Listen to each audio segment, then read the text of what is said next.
Remember that you are loved, supported, and admired by everyone, by your family, by your parents, friends, and relatives. Wish to be more, always be humble. I know,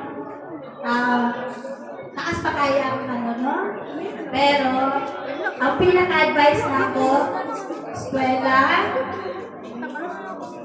kaya pag-eskwela, paasa ka maabot, mo na ang pinaka makahatag ng kalipay sa iyong parents. No? So, and always remember, ang binikanan, nagalag kanina. So, dapat suklian sa iyong pagmamahal, diba? And kay Kuya Ivan, always na mag-love kayo. And kabalot ko nga, asa kayo maging successful ka sa mga.